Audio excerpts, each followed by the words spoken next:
Kaya bininyo, kana bitang tao nga kusog magsuko o magpapaktol, tinuod lang. Ang kana yung ipapaktol, magdamgo mo na sa inyo ha. Mapicture out ginang naong ninyo, klaro kayo nga kamoy nagkasugo in taon. Mahibawan gid taon na, no? Mahibawan gid kayo na. Kaya wa may lain no. Og sige kudamgo nimo, madamgoan man nimo. Kasi hi, mga kilala. Naay nagpadala na to og message no. Atong basahon ma'am siya taga Davao ko. Please hide my identity. Aslang ko po. Patambag lang ko kay akong problema. Kay sige man ko luya-luya. Lain akong pamati. Unya, sa among lamisa o higaana na ay ulod o bakubang unya, niduol ko sa mananambal kay gihilabtan daw ko tungod unsa may maayo na kong buhaton. Adtong nagsugo og pamaktol nako. Abi nimo,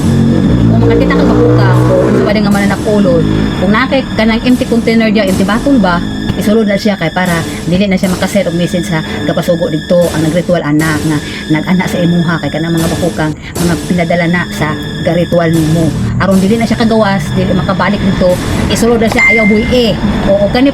pong magsigig pasugop ito papaktol abi ninyo o abi nyug sikat na mo kamo ang gamhanan dili binamayo kay natuman ang iyong gusto kay nakapangdaot mo tao hinduol mo na gasto pa kayo kay magbayad pa mo paningan pa mo og dako-dako abi ninyo kanang tao ngayon ana ang god isa may magkuan ana magsuffer di ba inyong soul pag mo depart mo diri sa kalibutan kay ang tao kita tanan dili man ta magbuhat ang kalibutan na lumalabay lang ta mawala man ta dinhi ayaw na lang mo pagbuhat og imong anak oy kay abi ninyo kamura giluoy kay ang iyong soul may magsuffer ana kay magbayad mo sa iyong binuhatan ang karma Israel ginang karma sumbalik gina sa inyo ha ang inyong mga binuhatan no kay mahilig man og duol-duol og mamalaktol magpabarang dito manuhol so magbayad mo dito kay tungod lang sa tao nga inyong gikasukan maglagot mo nasuko mo gusto ninyo nga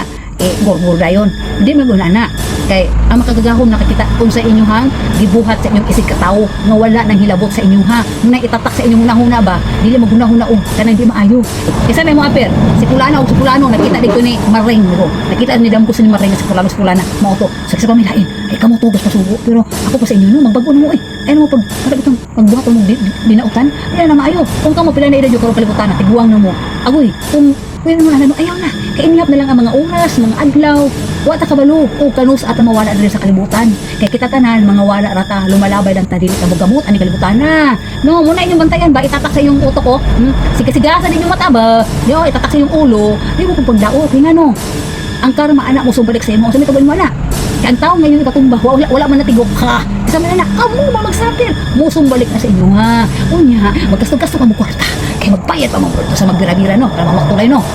isa may luoy anak ang inyo ang soul kamo ray nakasala kamo ray nagbuhat sa inyong sariling sala kay nanghilabot mo sa tao nga wala nang hilabot sa inyo ha no agoy sa paghilabot mo ana wa mo makuha ana og di po mo madato ana pati inyong soul ana pobre kaayo masuko ang magkagkaom ana kay naglantaw na sa inyo ha o kamo magtarong-tarong na unta mo dapat mag-ampo na lang mo o mag-repent mo kay wa mo kabalo kung sa metabo sa kalibutan dagan na kay mga pangitabo no kung hinanaw ka og balita o sa pa din ha hala pag-repent o pangay pasaylo sa imong binuhatan kay hinaot pa unta ang imong talag nimo mapasaylo pa na kay dili man ta perpekto